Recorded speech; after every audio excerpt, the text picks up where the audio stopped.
All right, thanks, Nicole. And first couple things John and I wanted to say first. We know this is right after lunch, so we're going to catch to see who's sleeping in the back. We got a couple of floaters around. Two, from this topic of staffing and labor shortages, John and I want to be given the Gen Z perspective. Is that what we're given today, you and I? No, I don't think so. But sure, Boomer. But one thing is interesting, as I was traveling out here for the show, I saw a sign, and you probably see signs similar to this around the country. And the sign on the establishment said, "The whole world is short-staffed, so be kind to those who showed up." So for all of us in the room and your teams that did the work of showing up, give yourself a round of applause. It's been a very difficult last almost 2 years, but to persevere and keep the show running it says a lot about your leadership and your teams. Before we get into some of the specifics, I just want to kick it over to John real quick for a couple of thoughts. Well, my first thought is I have a newfound respect for all the previous speakers, because this is like peering into the abyss. It is hard to see anyone, which, if you're going to throw stuff at us, means we've got less time to react. Thank you for coming out, and again, this is meant to be interactive. Please jump in, hold up the BS card, or speak it if you think we're off base. For Alex Conan, the Navy guy, I know that he won't be restrained, and he'll do that. I guess we ought to disclose how Brian and I developed a relationship and how FIU and CW came together. FIU is an ambitious, growing public university. Its reach constantly probably exceeds its grasp, but that never stops it. We're in Miami. It's probably 9 miles west of here, and it's got Miami DNA in its genes. So it wants to be everything. It wants to do everything. And it doesn't want to wait 50 years. It wants to do it now. A couple decades ago, it decided it wanted to be a top research university. And so it's been building itself to that level. I think it's at Carnegie R1 right now. As part of that, as it became more and more difficult to get state dollars to build research facilities, the research staff and university leadership looked at other alternatives, and it turns out there was a research facility up the road in Port St. Lucie that we looked at for several years. And like any acquisition, whether it's private sector acquisition or any other kind of merger, it took a long time to work out the details and bring everything together. Bottom line, just prior to the pandemic, FIU closed on that facility. We now call it the Center for Translational Science at Port St. Lucie. It came originally from California, a whole variety of reasons how it became available to us. But we acquired it. It's probably 2.5 hours up the road. And the day we closed on it, I told the research leadership, "Welcome to the facilities business. You're going to love it." In our experience here at FIU on main campus and at the Biscayne Bay campus, probably about 30 miles away, we in facilities really had in-housed most of our support for them, and they benefited because in our system, a lot of their facilities were inside E&G buildings, and so they benefited in a way that we were subsidizing a lot of their research support. In the case of Port St. Lucie, we had some very frank discussions with them over the course of the whole merger decision or acquisition, and told them that we really wouldn't be able to support them from Miami. That was a topic of a lot of discussion and contention. They did not accept that initially. Fortunately, my boss, the CFO, was able, bought into that and understood it. So we had to look at other ways of how we were going to support that facility's mission up at Port St. Lucie without doing it directly. Fortunately, we had in our toolbox a contract, a solicitation that had been put out several years ago for strategic real estate advisory services. It included about 4 components. One was just corporate and real estate advisory services, financial analysis, everything that goes into that sphere, because it is a unique skill set, and everything wasn't in the university. Second was brokerage services. Anytime we were going to rent or lease a facility, whether we were the tenant or whether it was going to be one of our own facilities. Third, it was for program or project management. Again, as I said, we do most of that in-house, but there was a time when we were averaging, now this is quite some time ago, but we were averaging $75 to $100 million a year in new construction. It is not that now, and it hasn't been for a good while, but we were at that stage. The CFO at the time called us a construction company housed in a university campus. We wanted that option just in case we ever exceeded our in-house capability. We've never had to use the program management. We may use the project management up at Port St. Lucie. And the fourth component was facilities operations. Not that we needed it at that time, not that we contemplated it at that time. We did have to put our folks at ease that we weren't outsourcing them. It was just going to be in the toolbox. So a decade later, another solicitation, C&W was one of the winners. Actually, it was Cushman Wakefield was the winner.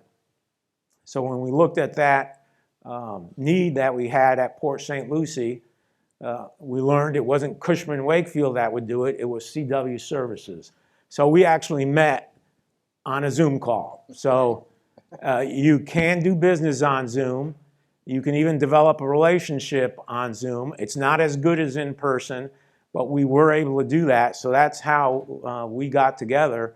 And CW Services is now providing the facilities operations at Port St. Lucie, and so far, so good. All right, thanks, John. Yeah, just a commercial for the power of HEFF. Create connections, bring people together, and things. So staffing, labor shortages, there's really 2 buckets that you have to solve for: recruitment and retention. So let's dive in a little bit on recruitment. So what's the biggest challenge you're running into from a recruitment standpoint? Is there one area of the staff that is more impacted than others? Talk about the magnitude of it, and maybe one trick or tip that you're looking at to solve for. I don't know that I have a tip. I can tell you we have a challenge that we haven't had before. So my current staff is 360 people. We have 12 open positions. We have never had that many open positions. And we've had them open for some time. I think it reflects everything that you've heard earlier in the conference, from yesterday's The Great Resignation, to people being reluctant to come back to work. We have not lost a lot of people to resignation, so the retention hasn't been the challenge, but recruitment, especially of trades and maintenance support workers, has been a real challenge. We've never had that many positions open. They have been open for a long time. It's particularly critical HVAC mechanics, electricians, plumbers, locksmiths. So previously we weren't having a problem with custodians. Our custodial force is in-house, and we were, for whatever anomaly or inexplicable reason, we were not having a problem with custodians. We're now having a problem recruiting custodians. So now it's across the board. We're also seeing, so we're evaluating what we have to do. We've tried advertising on venues and platforms that we've never had to do. We also got our central HR group to do market-based surveys of compensation, and the results came back last week. They were not a surprise, but it was worse than what we expected. And we're just not, in most cases, we are not competitive with the local market. Several years ago, we did a market-based survey, and again, at that time, we weren't really competitive. We were able to get it up to a competitive level, but the market has kept advancing where we have not. So the compensation is a challenge, and we're having a tough time with recruitment right now. Sharing how far off you are? Depending on the trade, we're in most cases below the 50 percentile. So that's kind of the goal of trying to get to the 50 percentile. For some of them, we're close, but there are others that we're not. And there's, in the discussion with HR, we said there's no way we have enough money to bring everybody up to that. You know, we're just talking the 50th percentile, not even the higher one. So that's about how far we're off. So in some cases, we're 25, 30. If we're lucky in a few select ones, we're hitting 50. That's tough to recruit, even if we can advertise that there are a lot of other benefits that go with the university. Well, right now, the trades, workers in general have more leverage than I have seen. And again, I was in the military for 20 years, so I didn't have to deal with it. But I certainly in the time that I've been in the civilian world from 1996, this is the most leverage they've had. And I would argue it's probably the most leverage they've had since the 1970s. And so that's something new to deal with. We'll probably try to look at which trades are most competitive, and then I'll go, see if we can go to my boss and get some funding for that. Well, that's a problem. Now, one of the options is to outsource, but again, outsourcing has to be selective, and it's got to be, you've got to come up with a rational case for it. In our case, we are generally averse to outsourcing, although we do outsource our grounds and our food service, but we do retain athletic grounds. So it's a hybrid mix that we use, and the approach we try to take is keep the end state in mind. What are we trying to accomplish? How do we do it? We know we've always had personnel challenges, but they're just particularly acute right now. Another question to throw in there?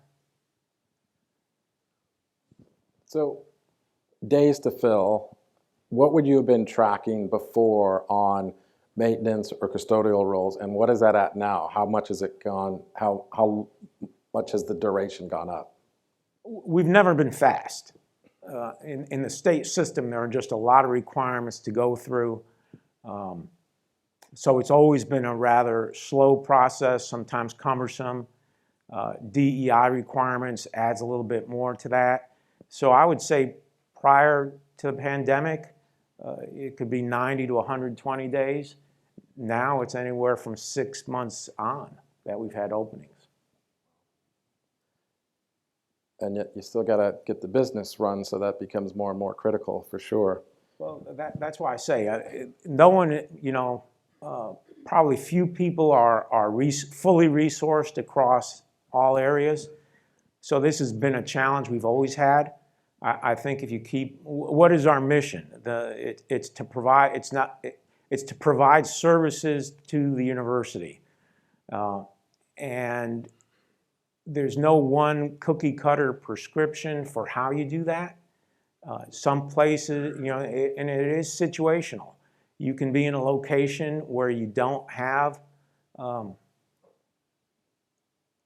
lot of people, and so you can bring somebody in who's outsourced. You have other situations where if you're in a construction or design-rich environment. You really don't need to do your own building or obviously your own design. I would call Miami a design and construction-rich environment. So we don't do any design or real construction on our own. We use the local environment. That is not impacting those trades. And the problem, if we don't have the right trades in and the right people doing it, ultimately we'll have to go out to contractors, and that just costs a lot more. Yeah, and I can give you from my perspective as a company who's sourcing talent for similar roles, but just in a contracted services format. At its peak, COVID, our days to fill went up about 33%. And so we had to really think differently about how we recruited, what was our outreach. So we started with some advertising, and we would be very market specific. So if we knew there was a cluster of resources, whether it was our higher education practice or some of our other businesses, public transportation advertising. So you would see concentrated in a market, ads on buses, bus stops, all of the connection points where people are going to be commuting to work. And then it would be very specific messages, not on, hey, here's a company that you can go work for, but it would be very specific with sign-on bonuses. So if we did do market analysis on rates, and yes, we had to take some of those up to compete mostly with a lot of the other channels, hospitality, restaurant channels, custodial pool, and that pool, there's now becoming more and more shift back and forth, and so that really impacted our rates, and we had to think about that. But bonuses, sign-on bonuses, you be here 6 months to get it. There might be a 100% attendance bonus for a period of time. So trying to piece together a number of different ways to create value for new hires versus just a rate and trying to market more to the rate. Anyone else done anything similar, anything out of the ordinary that has helped you, or you think it's starting to help? I know you guys aren't shy because I was there lunch. last night during Kim Lear, so I know you're not shy. I think the reason for silence because a lot of us. I wanted to ask you a question. Is this context you're describing in the union bargaining agreements context, or is this basically applied private or whatever the university sets out works kind of? Sure. So context. Florida is a right-to-work state. The unions are not real strong here. At the risk of being taped, are we being taped? Okay. The unions are not as strong here as they are up north. So that's not where their leverage is coming from. It's not from the unions. It's from the reality of the market right now. I mean, look at there's a great Amazon commercial that's out right now. I'm sure you've all seen it. I can only work 2 days a week, and it's got to fit in with my other job. I want a job where I don't come in early, I don't have to stay late, and I want benefits. Obviously, a mom who's taking her kids to and from school. I want a job that gives me everything and pays my tuition, all my tuition. I mean, that is the leverage that people have. And it's leverage that my current workforce has as well. So as we try to negotiate additional responsibilities, and it's hitting us there as well. So for the last decade, I've been more involved than in my previous position in this kind of conversations with union leaders and coming on campus visiting, and we've been locked into this back and forth with part-timers and full-timers. Yeah, I like a full-timer because I think I can really groom and grow somebody if he or she will retire after a long tenure, hopefully. But empirical evidence for the last decade or so that I've been in those conversations, part-timers are who you described.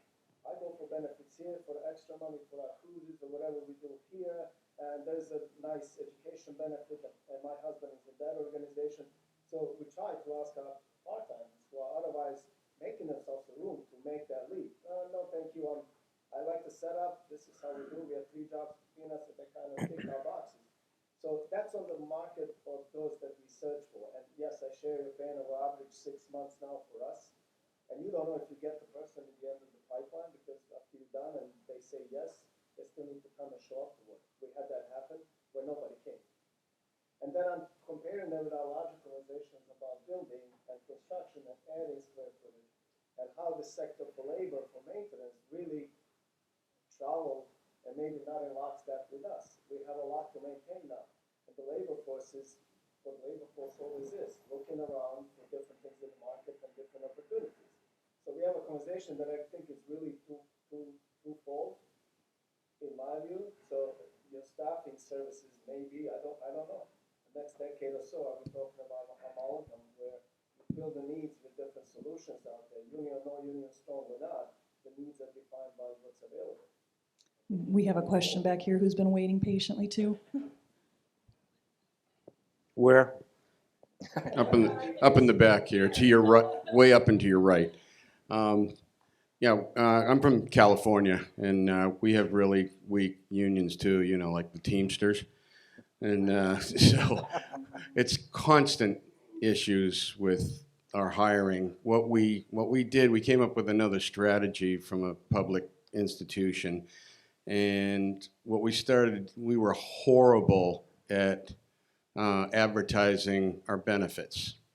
Absolutely horrible.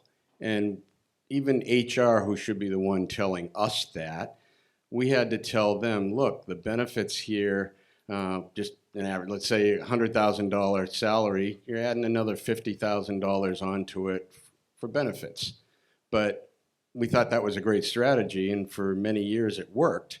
However, now what I'm finding with the younger generation, so we say, they think they're bulletproof and they don't care about health benefits. They don't care about, they're not thinking long-term about a pension plan or anything like that. And so we're finding that, give me the cash right now.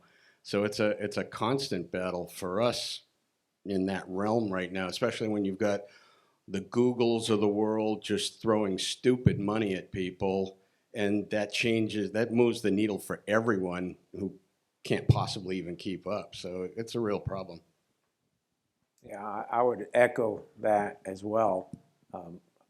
Miami, South Florida, Florida in general, is into a construction spike, a construction boom, and they're able to pursue those jobs elsewhere on construction sites. And like you said, just the pure initial base compensation is what's motivating a lot of folks right now.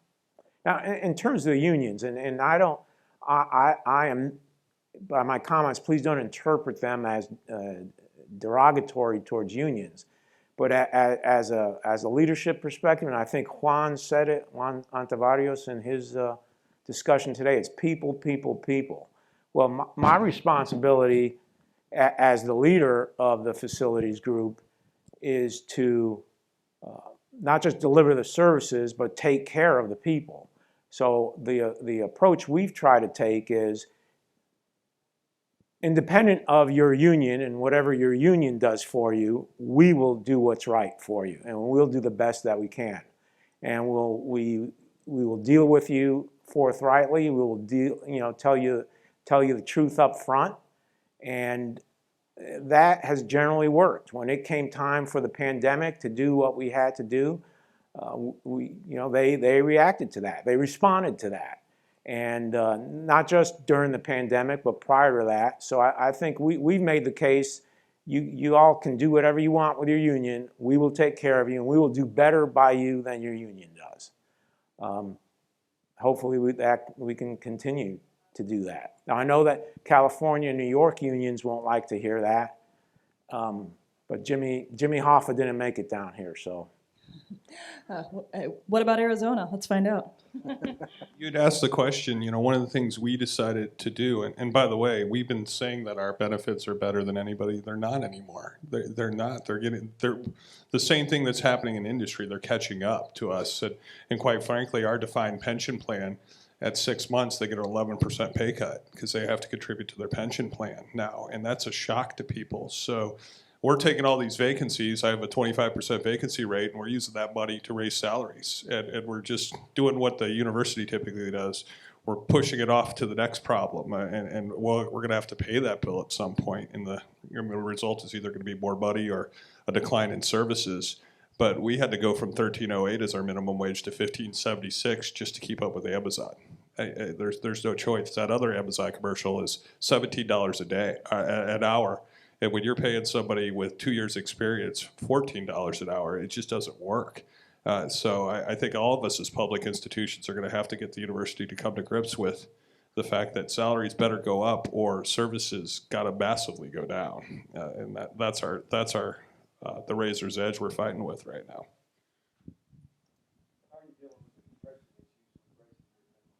So we did it all the way up to $25, and we did a 50% compression ratio across it. It cost me $1.5 million to do 300 positions right now, and my CFO said, "I'll write you an IOU on it," and I know what that means. I owe you nothing. That's what an IOU means at Arizona State.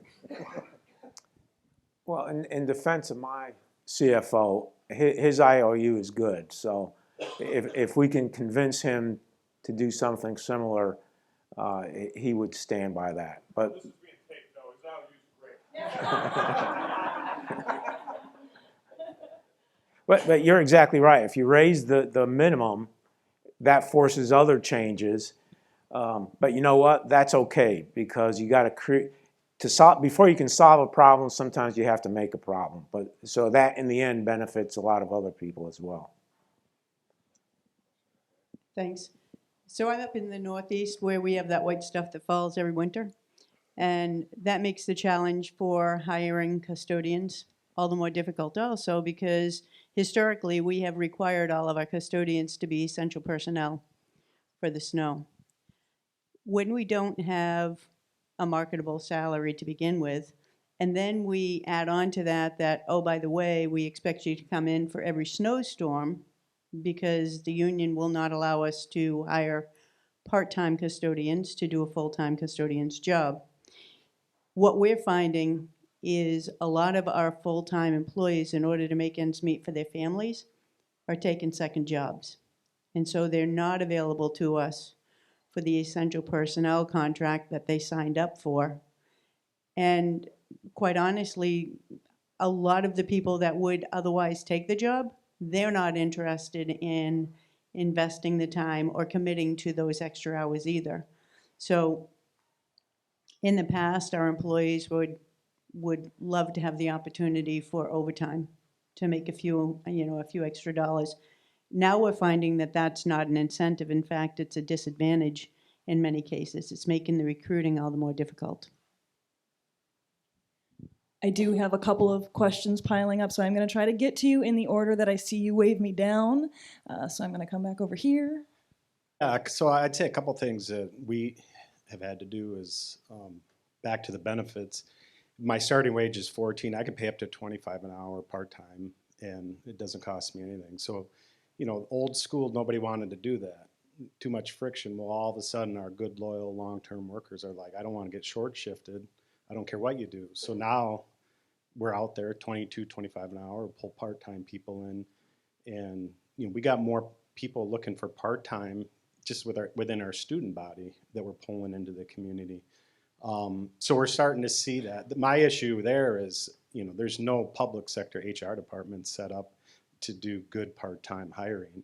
I'd rather go work for my sports venues that are bringing 300, 500 people in on a weekend.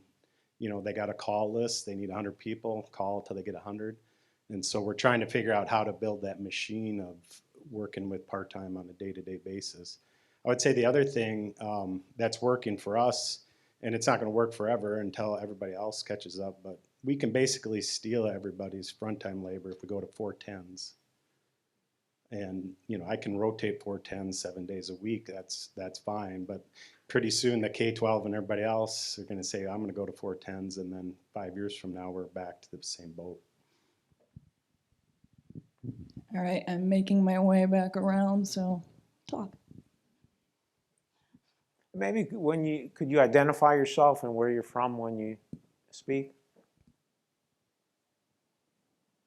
One thing we've done in the Florida State University system consists of 12 public universities, and since the start of the pandemic, we have had every other week Zoom calls, basically, with the facilities and plant directors. That's been beneficial. So I know we just recently touched on this topic in our discussion in one of those. So that's been helpful to have that discussion with that group. We're all in the same situation on a lot of issues. And so it's been beneficial to hear what the other schools are doing and how they're solving their problems. And again, we may be competitive in a lot of ways, but the facilities folks seem to cooperate on most things. Good afternoon. My name is Leonard Hernandez, and I'm from Pasadena Unified School District, Director of Facilities. I think part of the problem that we're not discussing here is also that people do not want to come back to work because of the COVID. They rather resign than come back. So it goes back to that question, maybe not in this group, but to be or not to be vaccinated. And that's what we're seeing a lot. If people are resigning and they do not want to come back to work. Do you have any comments on those individuals that don't want to return to work?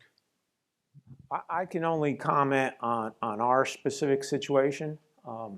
Again, we're Florida. We're not a vaccine mandate state, nor will we be.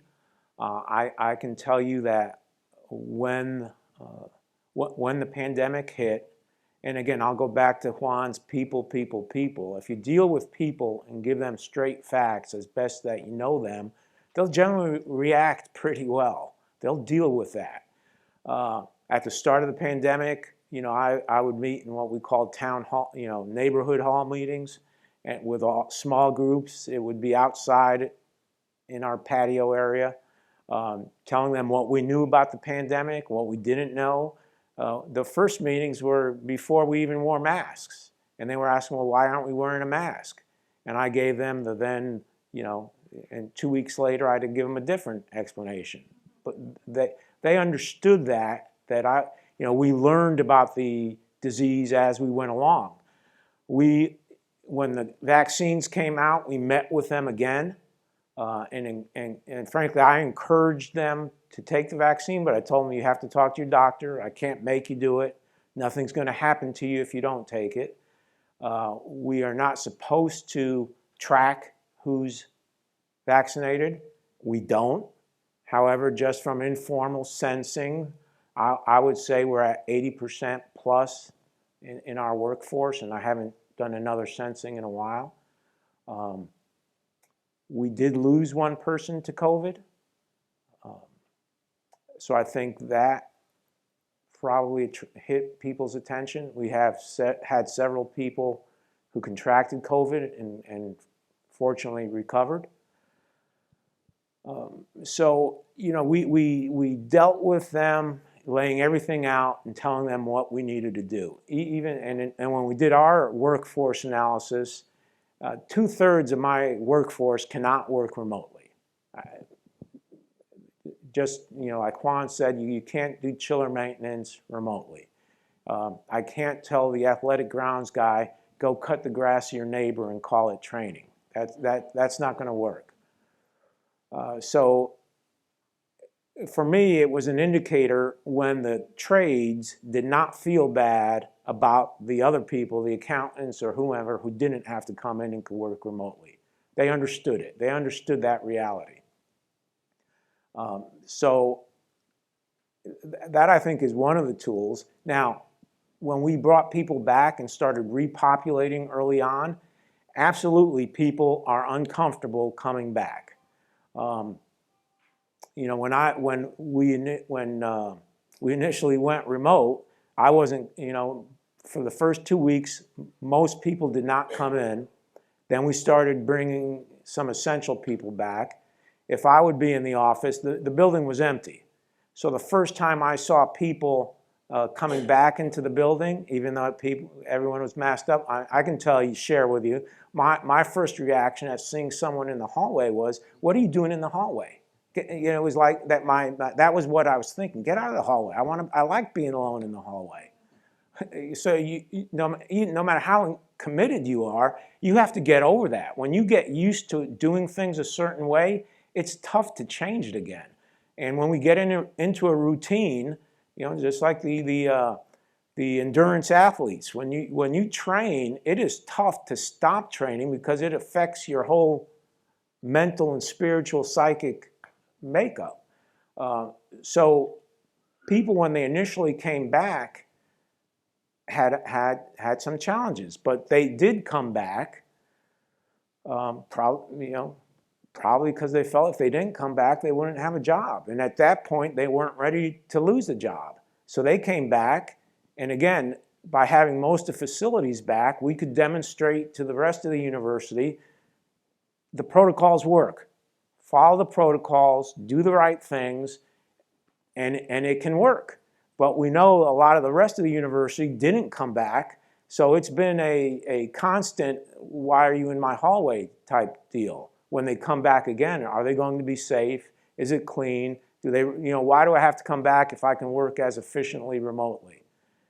I saw the surveys from this morning at Stanford, and I can appreciate that in the surveys, everybody says they are going to work more efficient. They work more efficiently remotely.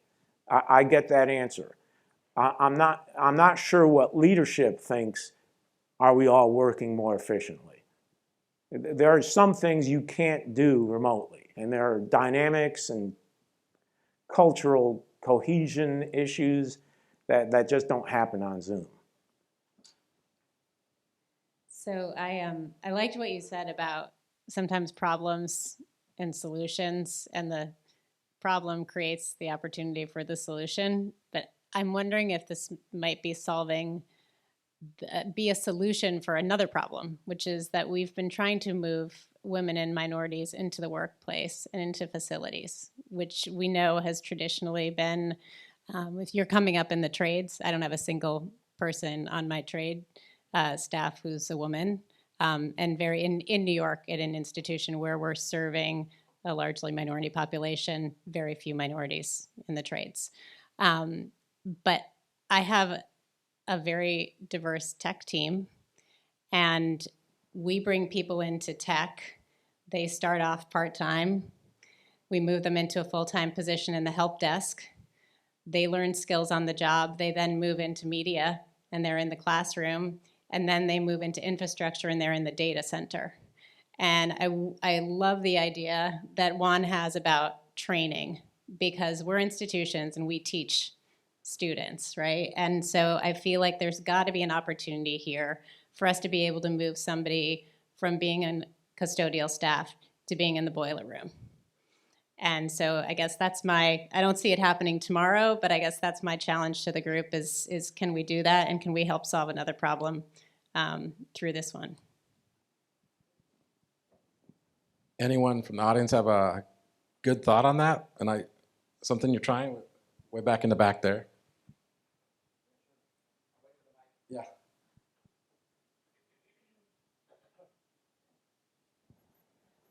My name is Bill Paulus. I'm with University of Minnesota, and we've launched a program kind of just like the one you've described. We're able to get custodians, so we're very fortunate in that regard, but what we can't get is mechanics. And one of the things you need to apply to be a mechanic at the University of Minnesota is a 2-year HVAC degree. So what we offer now, and it's tied to the Teamsters, but if you're a Teamster position, specifically a custodian, we'll pay for a 2-year degree for you to get your HVAC degree. We're a 4-year institution, so I'm paying you to go somewhere else. So we're paying the cost to get the 2-year degree, and then you can apply for the mechanic position. We brought in 3 people over the last 2 years. It's a 2-year program, and have 3 more in the program right now. So the idea of training and helping people migrate in their career, I know it's a small example, but it's been successful.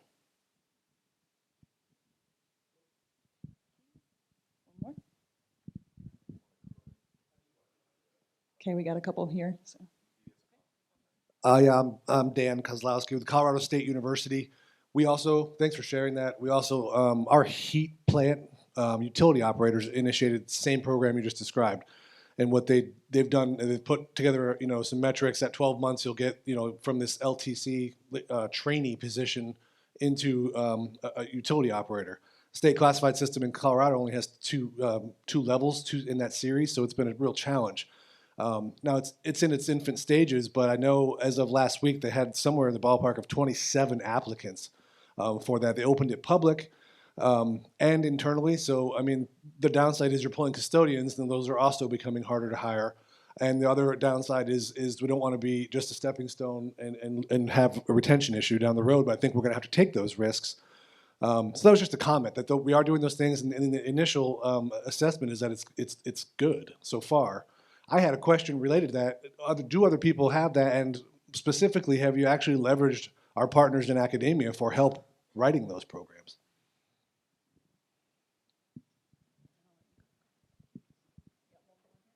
I'm Stephen Nelson from Princeton University. I hear a lot of people trying to lure in new talent. And apologies if this was discussed I came in a little late. But when you're introducing these higher hourly rates, like 25 an hour, let's say, and you've had people who have been employees for 5+ years who aren't earning that level of hourly rate, how is it that these universities are dealing with that? I mean, once these people find out that these newcomers are earning, $5, $10 more than them an hour, like with that $15 to $25 range that I heard from this direction over here, I mean, there could be a lot of animosity towards the universities and, towards their colleagues. Is it that all employees are going to be brought up to these various new rates that are being introduced to lure in people, or is it sort of, case-by-case basis? I think it was Alex from Arizona State. I don't want to steal your thunder, what you did when you had to move those salary levels up. You don't bring them in at that rate. You bring, so obviously each person brings their own set of experience. You value that in a different way. The question about salary compression, the people who are already there, as you're raising the minimum wage, you have to address everybody up to $25. So we have a factor that we apply to it. So everybody got a pay raise, not just the minimum salary people out there. As we get to the $25 mark, there's some people on the periphery you're going to have to deal with because it's managers that may not make as much as their employees now, and you got to deal with that. So it's incredibly complicated. But when you bring somebody in, you've got to value, okay, I've had a guy here for 7 years, this guy has 7 years experience, can we bring him in at that rate? And we have that discussion. You have to have that discussion every single time in a non-union environment like mine. In a union environment, I can't really speak to that, but in a non-union environment, we're making those salary adjustments on a case-by-case. Absolutely a challenge there. If somebody's been there 10 years and you feel the market won't give you this guy that's got 7 years, bring him in at the same rate, you're just going to have to deal with the consequence of that. Usually a guy who's been there for that long is that vested in the program. They'll get over the hard feelings eventually. But that's the answer to your question. No, you don't bring people in far in advance of people who are already there. That'll destroy your culture as quickly as you say no. Okay, I'll answer that. Frank Fasano from San Francisco State. So one thing with the union environment, everything's driven by the collective bargaining agreements. We have quite a wide range of salary when it's set up, and so you can hire people within that salary range. But in answer to your question, if you're bringing somebody in at a higher level, just expect you're bringing everybody up, and you're bringing the folks that have been there for 10, 20 years. They're going to have to be higher than that anyway. So when you're doing that, you gotta figure that in. One thing I forgot to mention before, another strategy that we've been using is I'm a big proponent of the apprenticeship programs, and our apprenticeship program is 4 years long, and the unions love it, non-unions love it. You get the benefit of a little bit less money for 4 years, and when you hire somebody in, You try and hire somebody with a little bit of experience if you can, and you get the use of that person for 4 years until they turn out as a journey level electrician or building service engineer or whatever. It's a great strategy. It's worked really well. What you really want to make sure you have is a landing spot for them when they do turn out. Otherwise, you've trained them for 4 years, which isn't such a bad thing, and then they take off to Google or wherever. But you've still had them committed to you for 4 years, and it's a real good program, especially in this horrible hiring situation we have now.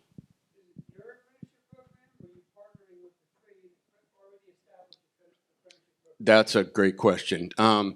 It's a combination of both. We run it within the university system. We have 23 campuses, and it's kind of centrally managed from our central location, the chancellor's office, but it's individual to the unions. We actually have, the Teamsters are our main union for the trades, and they have the programs established through the unions as well. So it's a collaboration between the universities and the unions. San Francisco State University. Juan, we're coming down to you. Yeah, so I talked a little bit about the program. We've done actually 3 different market studies, and so we've done salary adjustments 3 times. That's really important to at least get to the 50 percentile. But the other part, so then when I did that is when we started the program for training. And so that was my way to get in and say, okay, well, I've stepped up for you, now you got to step up for me. And so we created this training program as test-based, and everybody is mandatory. It's qualification-based. You have to pass it with a test, and you're certified for the job.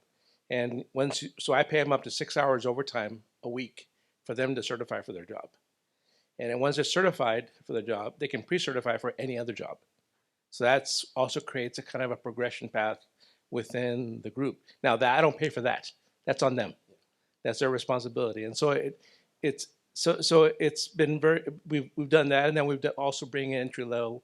We also bring employees that are trainees below entry level for temporary employee for a year. We hand them the training program at the end. So we try them out, they try us out, and they can move up. They can move into a job when it gets advertised. They don't automatically get moved in. They apply for the job and have to be applied. So if someone is qualified for the job that's already done the test, and one that isn't, he gets the job. So that's why we've always managed to work that out. So the other thing that we've done now to help ourselves also is now we have lead people, and that's also a test-based, qualification-based. And so they have to pass a more intense level of prove that you can do this. And they pass that, then they do get I think it's a 15% increase, a significant increase. But they're lead people, you're just building more skill within your folks. And so it was just very challenging. To do the training program is a lot of work. It took us, we've invested $500,000 in that, but you invest in equipment. You got to invest in the people. And if you invest in them, hopefully you buy some loyalty. And I think that's paid off for us. That's great ideas. First off, you guys have done a great job of driving the conversation. John and I have been up here the last 20 minutes saying nothing, which is great. Again, this would have worked a lot better with an actual table and not an auditorium. But thank you for being patient and while I run around, and now Jonathan's helping out, so thank you. Well, I applaud Juan's training program. You're absolutely right. They're hard to put together. And if you've done that in the schools that have, we may give you a call to try to figure it out. A lot of great ideas I heard here today. One of the interesting notions was, how are we marketing the compensation packages, the total benefits, to prospective employees? And I think if we all look at our workforces today and that they're going to probably get younger than older, how do we shift it? How do we market that differently and more creatively in a way that makes sense for those younger generations? So we'll have to put some mind time on that. It'll be interesting to see, but they do value things a little differently. The age groups that they're in and such. So we have to be very progressive there, I think, and plan ahead. Question down here? I think you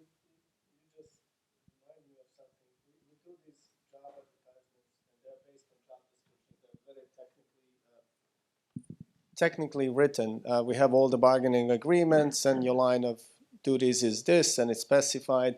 So that job advertisement becomes very dry and bureaucratic. And if you're lucky, you know somebody who, let's say, works at City University or State University, what's the job about? What are the benefits?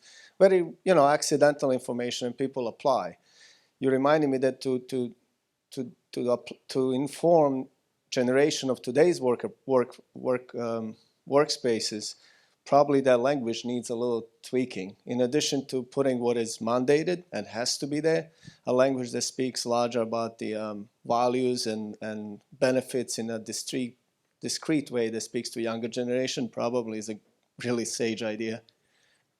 And how far do we take that? Do we go from job description to an Instagram snapshot or a meme or something that says, come work here, here's the 3 or 4 things that it's great about, and just stimulate another interest to get them to then look at some of the technical stuff. But you're right, people are going to read something very technical and will miss the big picture of why it's great to work here.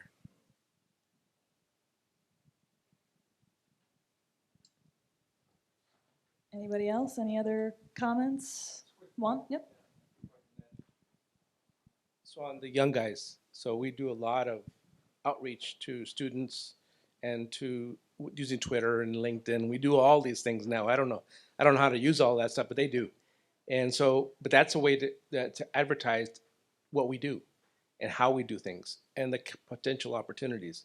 And that has helped us quite a bit in getting the younger guys come in and want to apply for the, because they want to be part of it. They want to learn. You're doing things that they're never going to learn anywhere else. And so you have to use that kind of as that advertising to entice them to come in.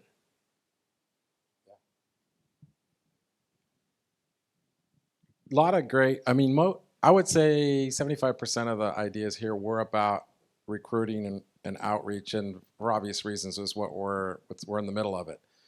But the other side of that coin is the retention piece, and obviously there's so many other strategies and how to keep the folks that you have from looking over the fence to say that the grass is greener somewhere else. So, and it's sometimes going to be about money, sometimes it's going to be about opportunity, but most times it's about engagement and how are you treating them and how are they being heard, all those things. So any great retention strategy examples out there, would love to hear them before we start wrapping up.